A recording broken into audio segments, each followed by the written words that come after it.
Hello, everybody. We're ready to get started. Are you ready to get started? Yes. Say, I'm ready. Ready. Say, let's go. Okay. All right, Tom, calm down. So I want to, first of all, thank you for joining us, and I want to welcome you. My name's Jim Conley. I met many of you last evening or throughout the conference, and very excited to have you here, to be here, and also to welcome, some of you have come to a similar session in the past that was facilitated by myself, and this time I'm excited to have a co-facilitator today. I have to bring up the next generation here. So I'm pleased to introduce James Rath, who is a YouTuber and filmmaker. Do you want to say hello, James? How you guys doing? So whereas I'm a little bit old school and kind of, grew up the hard way, as we all like to think when we're older that we did, it really appealed to me to work with James because James is really on the cutting edge of things like accessibility and technology. He's been working a lot with, he's met Tim Cook, the CEO of Apple, to talk about accessibility, and knows a lot more about those things on the technology side than I do. So I was really excited to bring him along. And as I mentioned the other day, I think really the experts here, while we have some terrific doctors and professionals, are really each other. There's no one that is going to be able to help you through something better than someone who's actually already done it themselves. And so some of the objectives that we have today in our session are really to look at, and it got a little bit cut off there, but I'll talk you through it, is really to help each other uncover what are the tips and the hacks and the tricks that we all use day to day. And I like to put them into a couple of categories that I think make sense. One is at work or school or even at home. How do we engineer an environment that works for us, that takes advantage of everything we can to help us get through our day? When we're traveling, how do we get from A to B? Many of you traveled here. For some of you with nystagmus, traveling on your own, it could have been a bit frustrating. I know I'm still going back to that app-based thing. It's a miracle I found the pickup spot. But how do you get from A to B? And then I also want to touch upon a subject that's a little bit more sensitive, and we haven't talked enough, I think, about it in the past. But that is what beyond the technical, beyond the mechanical tricks and tips and hacks that we use to help us in the outside world. What do we use when we're frustrated? The inside world. What do we do when you've just missed the bus, or you can't read the gate where your plane is, or you don't know what to order in the back of the menu when it's behind the counter and you can't see it? So how do you deal with those frustrations too? Because I think it's just as important how we deal with those as it is the tips and the tricks to help us get from A to B and actually see the physical world around us. It's important to understand how we're going to navigate the emotional, mental world inside of us, the way that, having this in common, what can we learn from one another about how to do that, right? So we'll do that, and as I said the other day, this is, I'd like this to be an interactive session. And given that there are so many of us, I'm going to change up the way I do it. But what I'd like us to do is, we're going to be learning from you. We did a similar session in New Orleans, and in the talk when we talk about how we deal with being frustrated, there was one young man who said something that I take to this absolute day. It's a phrase that I repeat to myself all the time. So I didn't know that. I learned that from him. And so what I'd like us to do is we're going to be working together. We're going to be working in groups, and we're going to crowdsource, as they say. I want you guys to help us understand at home, at work or school, or how we create these hacks that help us get through our day. So I'm Jim Conley, and just a bit about my background. I grew up in Kansas City, and then I was born in Kansas City. I was raised in Maryland, outside of DC. I went to college in Washington, DC. I actually have a master's in education from Harvard, where I dealt with a lot of technology and education.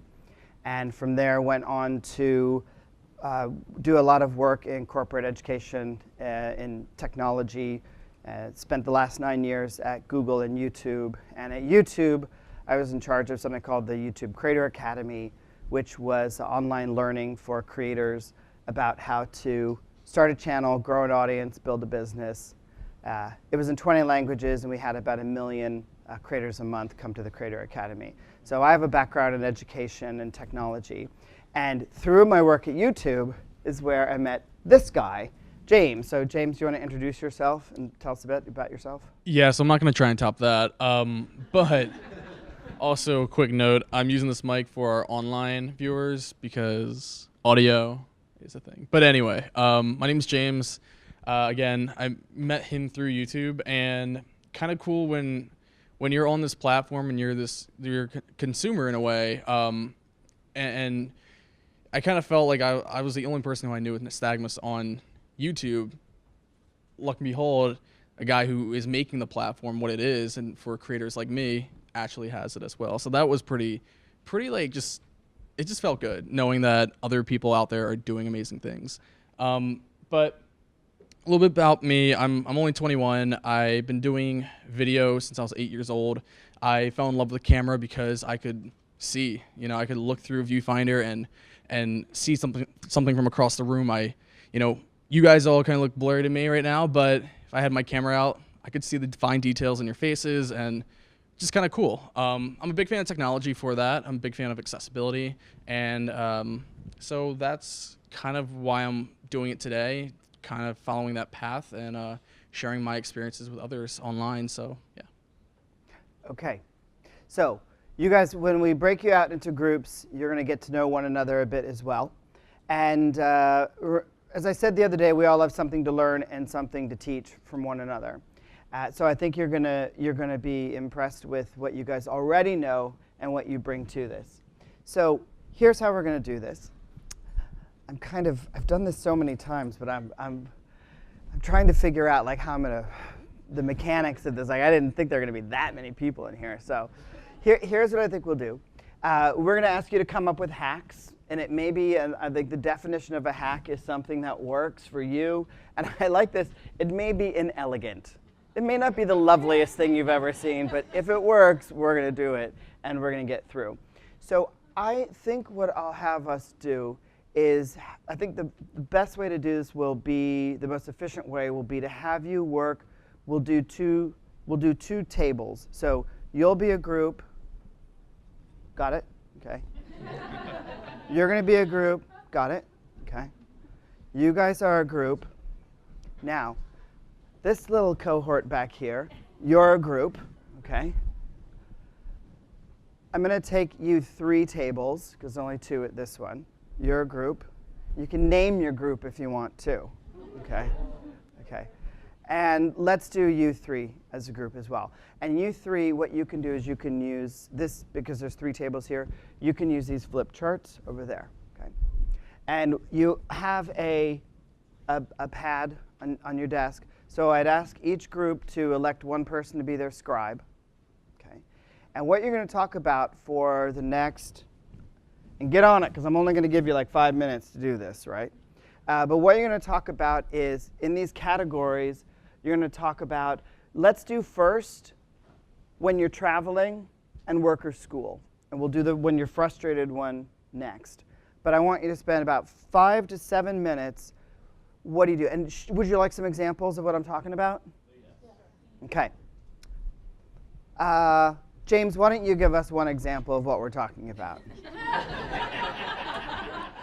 What's the scenario? Sum me up here. So what's a hack? What's something that you've done at work or school to help you, or at home, Sure. to help you kind of get through your day? So let's focus on at home. I'm sure we all like to consume content. I'm sure we all like to watch videos and stuff. Netflix is something that I like to binge on my days off. And so Netflix has a great feature for a lot of their shows called audio descriptions. And some people might be familiar with it. Many probably are not. But audio descriptions are an extra track of audio that plays over the video to kind of describe what's happening, kind of like an extra narration.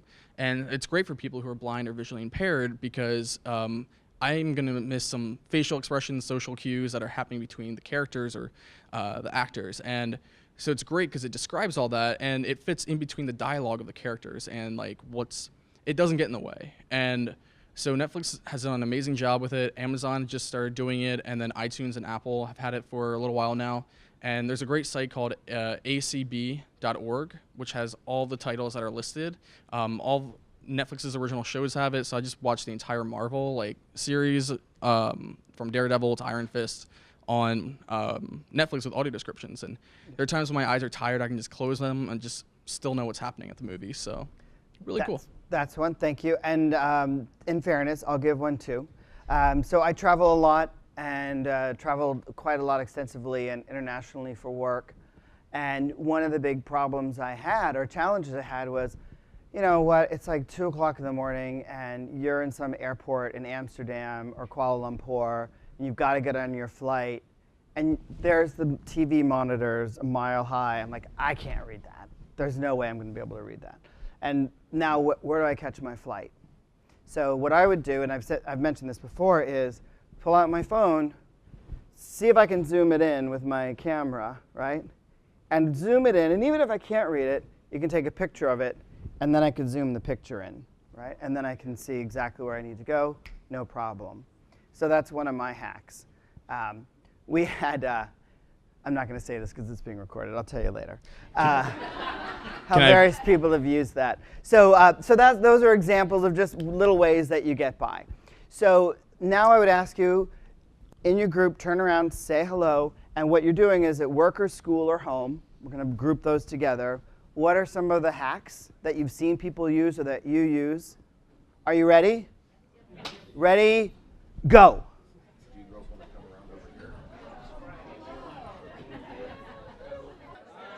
Come on back.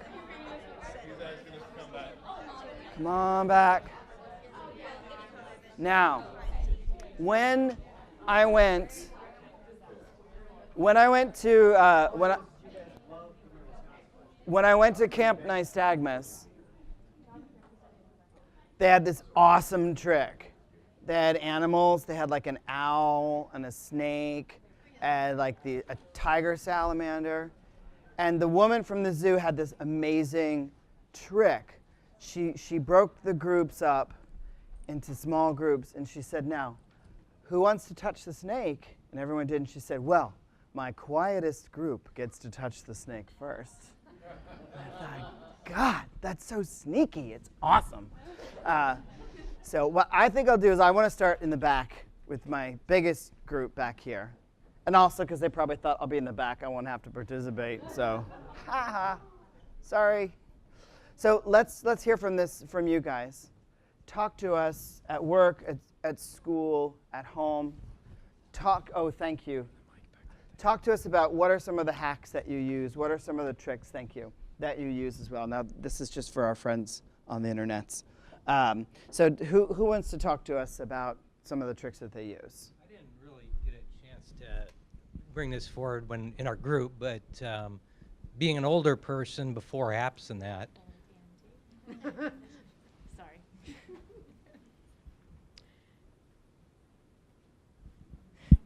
okay. We'll come back to it? Okay, we'll come back. Yeah, sure.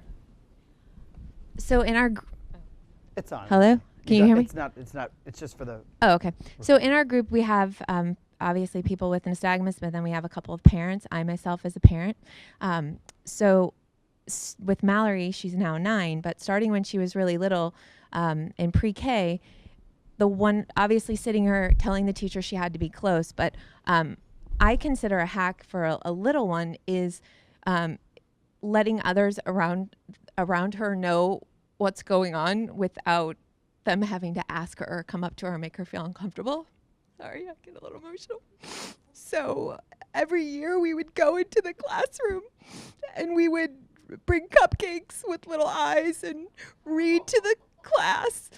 And she would have a question and answer where she sat in the front and they would ask her questions about her eyes.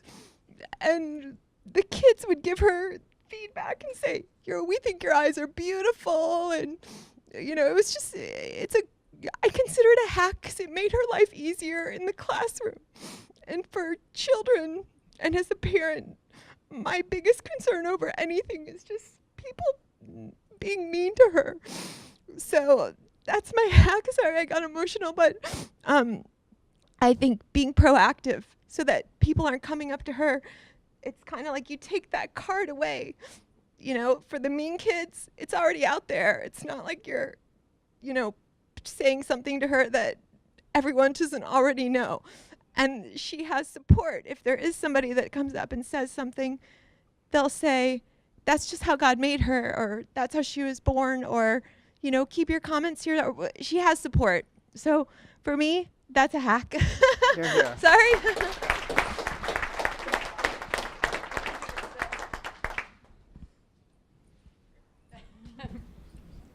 So basically what I was going to say is I listen a lot. And, you know, before apps and that, like if I was at an airport and I needed to go somewhere, listen to the people around you, find somebody that was going to the same place, just follow them. That works in a lot of situations. Yeah, it does. Thank you. Yeah. I think this is a group of people who have some really mad skills when it comes to getting through life and when it comes to how we comport ourselves and how we relate to other people. I mean, it's something that I think a lot of us would probably have signed up for and said, I'll take that, God. But I think, you know, what you learn and what you see, and thank you so much for being open. And you can see why I'm eager to get to this stuff about frustration, because there's a lot under the surface. But I think you'll find that these are some really amazing people and have some really mad skills and can really bring a lot to the world. Yeah. I think our reaction to how people treat us is important, because if you get angry or you get mad, I think you're almost not asking for more, because that's not really fair to say. You'd never, I don't know how to say it right, but if you don't react and you just inform, does that make sense? Yeah. You know, when I was a kid, the same thing. You know, I didn't have an app. I went to college, and there were boards that were like a mile away from me, and I couldn't see them, and there was no app to make it larger. And I listened. I wrote everything I heard. So that was my hack, you know, a long time ago. Now I have my iPhone, but reacting and not getting angry. If someone does ask, even if they don't ask you in a nice way, I mean, I think you just take it where it's coming from and you just answer, you know. I have nystagmus. My husband's here. Our son has nystagmus. You know, you just answer. If someone asks, you just, yeah, I was born that way and I have this condition, and I think people just let it go. If you get angry, I think people respond differently. Yeah. And maybe give you more abuse. Yeah. Thank you. And that's very hard to do. And I want to talk about some ways that you can not teach it like you say, but like how can you flex that muscle? How can you build up that muscle, which we'll talk to. Yeah, which is not easy. I mean, we have some we may have an American Ninja Warrior here with us at the conference, but we have some emotional Ninja Warriors in this room. So let's do a couple more of the hacks, the work, school, travel. We'll just add them because I want to make sure we get time for the second half. And let's hear from another group. Who's got some good stuff? Yes. We'll go. Some stuff that we discussed was having a doctor's note while you're driving, because not all states have, you know, sometimes it's loaded in your driver's license profile kind of thing, but a lot of states don't have that. So just having a doctor's note with you to show the police officer, yes, I do have nystagmus, I'm not drunk. I've had that happen where the police officer didn't accuse me of being drunk, but I told him I had nystagmus, and he said that, well, that's what a lot of drunk people have, was, you know, the eye movement. So having like a doctor's note while driving, large print on like large apps, changing your settings on your phone for like large print stuff. So that way it's just easier to see. Same with computers. I know my screen's a lot larger, and a lot of people ask, why is it so big? You know, but just explaining to them is just the easiest thing to do. looking at menus beforehand, on your phone or, before you go somewhere. So that way, if you can't see the board, you kind of have an idea of what is on their menu. Or even if you can't see it and you don't know, just ask the cashier. I mean, or the person at the counter. They'll tell you. It's not the end of the world if you can't see. Unfortunately, but you just ask. And yeah, that's all that we got pretty Awesome. much. Okay. So there are more tips and tricks that we all have. James, did you want to add any because I know that you'd thought of a couple in advance as well that you used. Are there any others you want to share, or do you want to get some more from the group? Let's see what other people have. Okay. Okay. All right, coming on over here. Yes, hand up in the air, please. Hi. What's your name? Drew. Hey, Drew. I have this Visio book at school. I can magnify stuff to make it bigger and make the fine print bigger. I can look at the board if my teacher's writing something. It can help with really anything in life. Awesome. Make it bigger. Cool.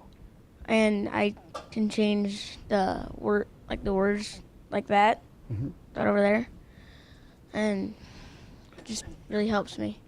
Right on. It's called Visio? Visio book. Visio book. Okay, awesome. Great, thank you. So I know I didn't get to all of them, but I do want to get to the second part. One of the things that I mentioned is I do think we're quite lucky that we live right now for a couple of reasons. I think one is the baby boomers. This huge generation of people are getting old, and guess what? Their eyes aren't so hot, right? So no one cared about making things that were accessible to a lot of people with low vision until suddenly there's this huge market that they can available to them. So that's lucky. I think the other thing is where technology is going. I live in New York City, and I'm fond of saying, I'll have a self-driving car before I have a Second Avenue subway. So there's things like that coming along too. But let's turn now to how we deal with things when we're frustrated. I mean, we all know we have, and I think a good way to approach this is, what happens on a good day, right? If you're frustrated and you have something and you can't make it out, what's the difference between a good day and a bad day? And what happens on a bad day? And what do you do on a bad day? How can you get through it? Let's use those same groups, and let's talk a little bit about, and thank you so much in the back for kind of queuing this up for us already, but let's talk about what we do when we're frustrated, kind of good days and bad days. What are some hacks that we have to get through? Does that make sense? And actually, Howard, do you want to introduce yourself and say hello to us? Would you mind? Thank you. Here, I'll give you the mic. My name is Howard Major. I have infantile nystagmus. I'm 70 years old. I am a physician. I'm a psychiatrist, and had always wanted to go to medical school, but as you can imagine, was given a variety of negative advice in that regard. But I was able to go and have always felt in many ways my nystagmus has been a gift in the work I do. It has helped me become a more empathetic person, a more sensitive person. Sure, I have days where I am as frustrated as I can be. I have days, however, that matters go well, and I'm very thankful for what I've been able to do. So for me, it's always that matter of trying to keep perspective. It might be a bad day now, but it'll be a better day tomorrow. It's that idea of taking a couple of steps backwards and reassessing. So it's very usual, it's very understandable that we all have these frustrations, that we all get to ask the questions. I will vacillate sometimes between why me and be thankful that it could have been so much worse. My emotions fluctuate throughout the gamut of possibilities. But I think we all need to be determined and keep our dreams alive and do whatever it is that we feel we might want to do. Here, here. Thank you. Thank you. Okay. So there's one expert. So now the other experts, which are you. Let's go into the same groups and just have a chat and write down one or two things. How do you deal on a great day? What are some hacks that you use to help you get over frustration? Are you ready? You're very brave. Are you ready? Okay, go. Now, let's all ready? Guys ready? Okay. Okay. Guys in the back, can we start? My loudest group. Okay. So let's okay, we're going to start. So what I'd like to do now is if you guys will join me. If you guys will join me. I did need a, it's okay, I'll just project. Just take a deep breath. Okay. So we want to talk about some things that frustrate us and how we deal with them, right? And I've just overheard like 3 things that I thought, God, why don't I do that? I need to really start doing that. So I get very, very much out of these sessions. So actually, James, I'm gonna pick on you. I'll ask you first. Talk to us a little bit. You mentioned something to me during the working time. Why don't you share that? Because I think that's a really interesting way to approach it. Yeah. So kind of just a lot of things I think we were coming up with are short term, and that's totally okay. It's good to have that short term solution, but the thing is, nystagmus isn't necessarily going to go away naturally. And I know we're all looking for that cure, that treatment, but we also got to consider our day-to-day. And I think long-term, being able to adapt with our eyes, not just our eyes trying to adapt with us, but we got to kind of meet our eyes in the middle. And so I grew up mainstream, like probably many, if not most of the people in here. I didn't go to a school for the blind or anything, but I was never offered things I think that I may have needed. So when I lived on my own independently, I realized I'm not always going to have my mom's hand to hold across the street, right? And so that's when I realized I'm not always going to have a sighted guide with me. I might know these routes, but what if it's a different time of day where the light isn't as great, or construction in downtown LA is kind of making what is normally my route, I have to kind of adapt differently. So that's why I use a cane. I carry it with me. It's great for knowing the depth of what's in front of me from a couple feet. And though people might mistake me for being totally blind, it's also just a way to identify, hey, I have a visual impairment, might want to step out of the way, and it lets me create a path. Exactly. I mean, I feel like I'm departing the sea when I'm walking around the city, and it's great. It makes it a lot more accessible for me. And yes, I do have a little bit of sight. I know there's a figure kind of moving towards me. At the same time, it's just easier to not stress my eyes and just feel things differently through other senses, whether it's tactile, using my mobility and orientation skills of hearing when the right safety car is coming by. But so I think being able to adapt, and another thing I wish I would have been offered, at least at a young age, and the benefits of it, but Braille. I mean, it's great being able to read, don't get me wrong, but I also don't want to strain my eyes, and I do strain my eyes if I read more than one page in a book. So I imagine I would have had a lot more opportunity in school had I had everything tactile. So that's something I'm learning now, and it's a great skill, honestly. Like being able to be fluent in both reading visually, though it's not the most fluent for me, but and tactile reading, it's fantastic. So I think we got to consider at least long-term solutions, look into them, see what works for you, see what doesn't, and everyone's different. So, but now let's talk about some short-term, like what do we do when we are frustrated to kind of, They just on the Braille note, doctors had suggested to my parents that I learn Braille too when I was a child, and they said no. And I mean, so I think it can be frightening to hear for parents and things like that. But I think it's interesting that you kind of thought that on your own as an adult. That was your kind of thought, like, let me give my eyeballs a break and adapt with them. And I liked what you said too. We were chatting, and James was saying I see better in the morning, so I reserve that kind of work for the morning than the afternoon. It's like, oh, I could try that. So other cool tricks and tips to when you deal with your frustrated. So I'm going to pick on you girls up here. Can I pick on you up here? Okay, because I heard some really cool stuff up here. So will you say hello and tell us how you deal with when you get frustrated? Okay. Stand up because we can't see you. Oh, okay. Sorry. Thank you. Okay, so I do compete in sports like gymnastics, trampoline, and tumbling, and because when I'm learning new skills, natural reflex for them whenever I get off the trampoline is, "What'd you see?"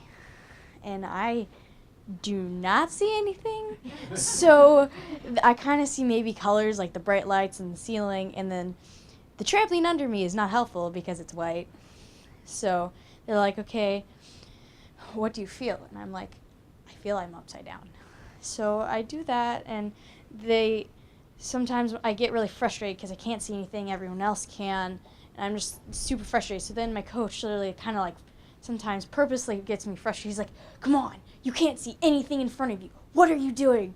And I know he's trying to get me frustrated, and I try to stay calm. It never works, though. So I just he purposely gets me frustrated, so I put more effort into it and just kind of put all my frustration into one thing so that I can do it better. You can nail it. Yeah, exactly. Yeah.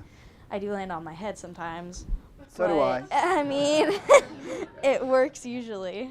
So I mean, Awesome. just feeling things, like closing my eyes, like not relying on that sense and doing it by feel can definitely help. Great. Thank you. And how about you? I love to do band. I play in band, and I also play 2 other instruments outside of band, and I sing. And it's really irritating, mainly with my 3 instruments, because I can't really see the music that well, and I do blow it up, but even sometimes then I can't really see the dynamic marks, which tells you if you need to play the note short or long or stuff like that.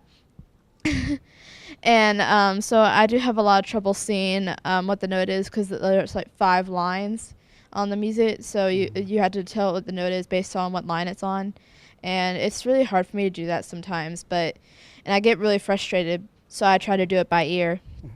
So they're like, "Well, how can you do it by ear?" And I'm like, "I can try," and I didn't really think that would work, but I realize now that it does work, and that's the main way I memorize music right now. Awesome. Great. Thank you. Well done. She wasn't able to come this time, but there's a poster in the ballroom of someone with nystagmus who contacted me, and she was music director for Prince and the Revolution. And she has nystagmus. She couldn't read music. She was playing by ear. She's had a whole career. She worked with Prince for the last 13 years. So she wants to come to the next one and get more involved. So you'll get to hopefully meet her next time. All right, somebody else. When you get frustrated, what do? How do you deal? What goes through your head, and how do you overcome it? Yes, that's what happens when you have someone with bad eyesight to try and call on people. Yeah, hi.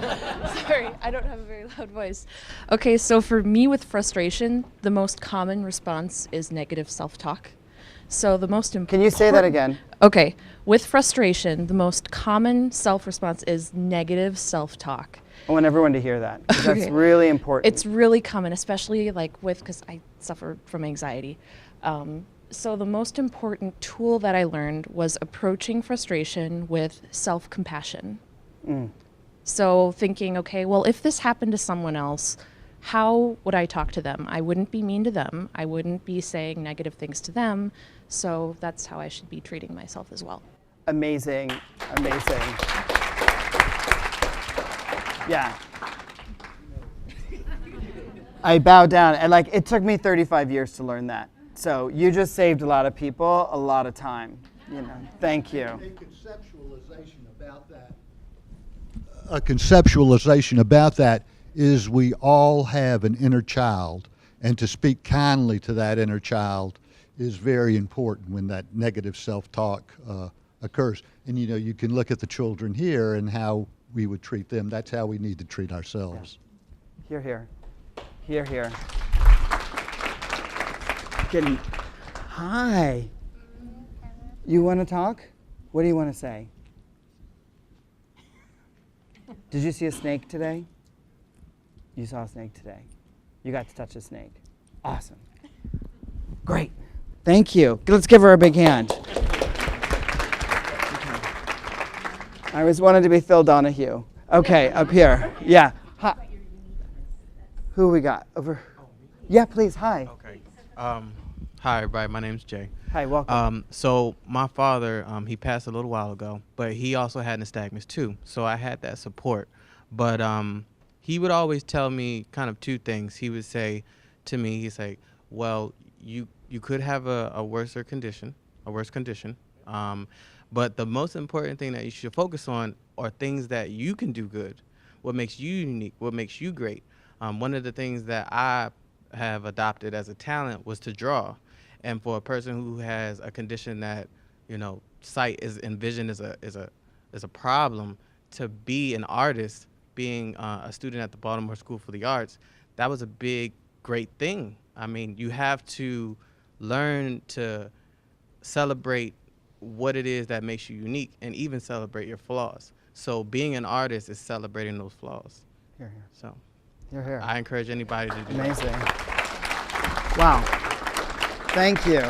Okay, some others. When you get frustrated, how do you deal? What happens? What goes through your head, and how do you deal with it? Drew? Well, we came up with a couple of different ways to deal with the emotional coping that we would have to do every day. One thing that somebody brought up was that each situation that we find challenging, the situation is temporary. And if we remind ourselves, this situation is temporary, this person will move on, this this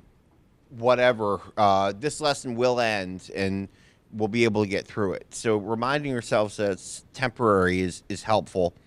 We also came to the idea that we should focus on what we can do instead of what we can't do. So sometimes there's a way to cope using one of those skills. And also the idea that having nystagmus is kind of, and having to cope with it is kind of like a stepping stone towards some kind of maturity level that some other people don't have to deal with. So it's less of an obstacle and more of a way of emotional weight training, if you will, of just building your ability to deal with things. Yeah. Awesome. Thank you. Thank you. I'm coming back here again. You guys helped kick us off, so. He had a really good, I think, what he said was really cool. Yeah, hi, yeah, there you are, Daniel. Okay, so my brother and I are both buffoons, and we have nystagmus, and we play everything off as a joke, and we don't really take everything with a grain of salt, Just don't take insults or, I don't know, just actions you make every day that kind of you find embarrassing. Just play it off. I don't know. I add it to humor just because I'm a buffoon, but I don't know. Yeah. Oh, yeah, like getting in the wrong car, like, hey, how you doing? Oh, hi. Where are we going? 5th and Broadway? Yeah, okay. Yeah. Great. Yeah, you have to do that.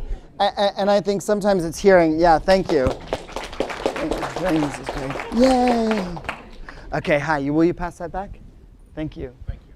Hi. My situation is a little different, but this relates very much to what we're talking about as well. I am hard of hearing, so I've had a hearing disability my entire life. I was born this way, and very much like with everybody here, I think you really need to be able to teach your kids to be an enabler. They need to understand there's going to be frustration. I'm a manager with Kroger. I am in a very large store where there's 190 employees, and basically when I go into a new situation, you need to understand, and we have to be able to teach our kids this, that they are going to get frustrated. There are going to be points ahead down the road where you're going to have some type of a frustration. You can prepare yourself for that ahead of time. And then also in their personal life, in your work life, it's a really big issue to make sure that you are talking with your coworkers, that there is a new level of understanding, that they understand where you are coming from and what your issues are.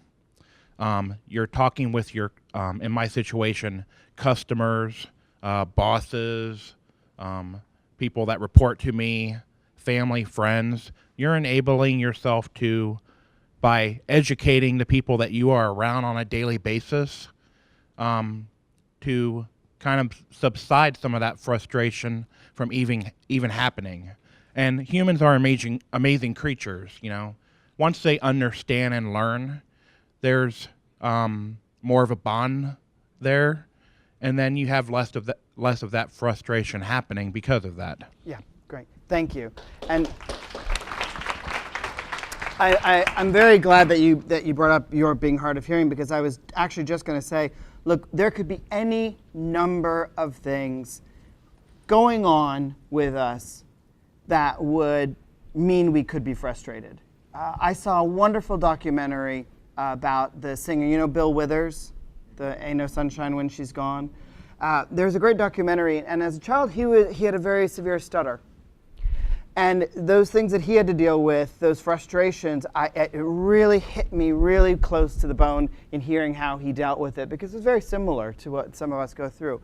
And he said to a group of children once, he said, listen, you're in a position where we're just going to sometimes have to be more civil than other people. But that's really a strength that we have, that empathy. So I want to make sure that everyone can have lunch. This was just the start of a conversation that you can carry on into this afternoon and this evening together. First of all, I'd like to just thank James for your help. And I have a gift for you, James, to say thank you from all of us at Ann. And I'd also like to thank every one of you for the candor and that's for you, for the candor and the bravery and the honesty that you guys were able to bring to today. Like, I know it's hard. I certainly know, and I think I've gotten so much out of what we've talked about today. I was talking to someone once who said, well, you know, feelings have a beginning, a middle, and an end. And I was like, what are you talking about? Like, if I get frustrated, I think that's it. It's a permanent state. It's never going away. But, you know, learning things like that you guys have been able to share, I think is really helpful. And sometimes at work, I would say to my team, they would come to me and say, well, I had this problem. And I would say, well, the problem is the job. You know, that's the job that we're doing, is solving the problem. So it's great you have a problem. So now you have a job. So how do we solve it? And I think similarly, what I've learned today is I think that, you know, it's the good times aren't life. Life is also the frustrations. So great, you've got some. So now we have to get through this and continue on. So thank you again. Thank you for all your help too. And we'll see you this afternoon.